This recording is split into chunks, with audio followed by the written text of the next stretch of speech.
मेरा नाम कल्याण है और मैं एक कोरियर ऑफिस में जॉब करता हूँ। मेरा काम है लोगों के कोरियर उनकी सही जगह पर पहुँचाना। जिंदगी में कुछ हादसे ऐसे हो जाते हैं जिन्हें हम कभी भुला नहीं पाते। ऐसा ही एक हादसा मेरे साथ भी हुआ। एक दिन देर रात मैं ऑफिस से घर जा रहा था। अचानक से मुझे एक फ़ोन आया। कल्याण कोरियर सर्विस। बताइए सर, मैं आपकी क्या मदद कर सकता हूँ? मुझे अर्जेंट में एक कोरियर डिलीवर कराना है। रात बहुत हो चुकी है सर, आपका कोरियर सुबह ही डिलीवर हो पाएगा। ये एक बहुत ही ज़रूरी कोरियर है, प्लीज़ आप मेरा कोरियर डिलीवर कर दें। जो भी आपके चार्ज हैं मैं उससे 10 गुना ज़्यादा दूंगा। उनका ऑफ़र सुनकर मैं कोरियर डिलीवर करने के लिए मान गया और मैंने फिर उनसे उनके घर का एड्रेस पूछा जहां से कोरियर की डिलीवरी लेनी है। शांति नगर बंगला नंबर 5 में आ जाइए। सर, मैं आपके घर के बाहर पहुंच चुका हूं। डोर ओपन है, आप अंदर आ जाइए। सर, मैं आपके कहने के मुताबिक आपके घर में आ चुका हूं, मगर यहाँ पे कोई दिखाई नहीं दे रहा है। कहीं आप मुझसे मजाक तो नहीं कर रहे हैं? सीढ़ियाँ चढ़कर लेफ्ट साइड में रूम है, आप वहाँ पे पहुँच जाइए।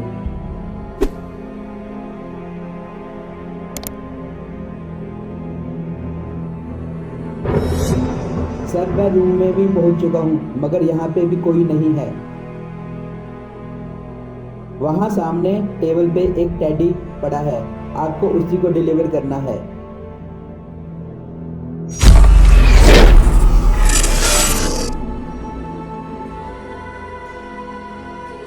उस टेडी को लेकर मैं डिलीवरी के लिए निकल चुका था।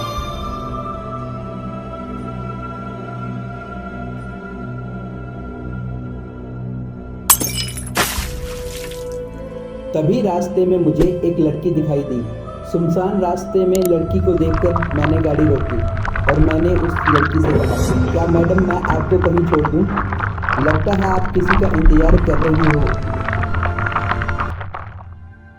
मगर वो काफ़ी समय तक यूं ही खामोश खड़ी रही। उसकी खामोशी से मैं भी डर गया। मैंने सोचा कि मैंने यहाँ पे गाड़ी रोककर कोई गलती तो नहीं कर दी, इसीलिए फिर मैं वहां से चला गया। वो रात अमावस्या की रात थी, इसीलिए उस रात को अंधेरा कुछ ज़्यादा ही था। मैं अकेला ही उस सड़क पर जा रहा था। आसपास में से कोई भी गाड़ी नहीं निकल रही थी। मैं वहां पर पहुंच चुका था जहां कोरियर की डिलीवरी देनी, एक चर्च के सामने। तभी मैंने सेठ को फ़ोन लगाया और बोला, ये चर्च तो बंद है, तुम्हें ये कोरियर उस चर्च के अंदर नहीं बल्कि उसके साथ में ही एक कब्रिस्तान है, वहाँ पर फेंक के आना है। तुम जल्दी से उस कोरियर को फेंक कर मेरे पास से अपने पैसे लेके चले जाओ। मैं उस टैडी को लेकर उस कब्रिस्तान की तरफ गया और मैंने उस टैडी को उसी कब्रिस्तान में फेंक दिया और मैं वहां से चला गया। मैंने सेठ को बोला, आपका कोरियर डिलीवर हो चुका है।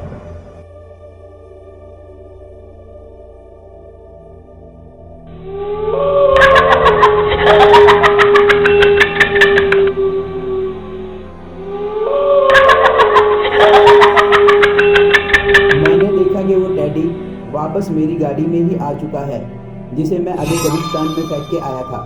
ये देखकर मैं बहुत घबरा गया। मैंने दोबारा से उस टैडी को उसी कब्रिस्तान में फेंक दिया। मैं गाड़ी लेकर निकला ही था और मैंने क्या देखा कि मेरी साइड वाली सीट पर एक चुड़ैल बैठी है,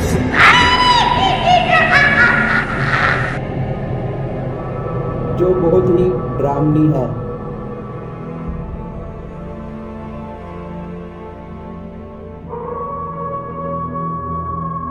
उसे देखकर मैं एकदम से घबरा गया और मैंने गाड़ी वहीं रोक दी।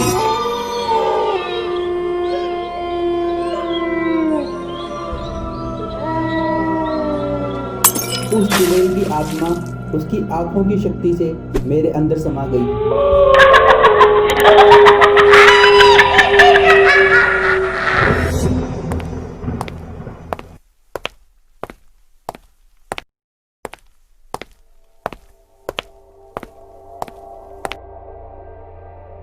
रोहित बोलता है, तुमने उस टेडी को उस कब्रिस्तान में फेंक कर मेरी जान बचा ली।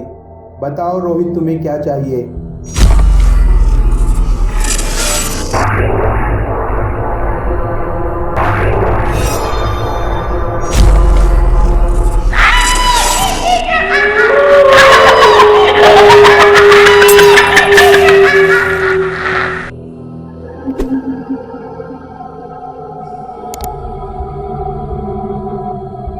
रोहित की बीवी नैना को वो टेडी बहुत पसंद था और वो उस टेडी को हमेशा अपने पास ही रखती थी।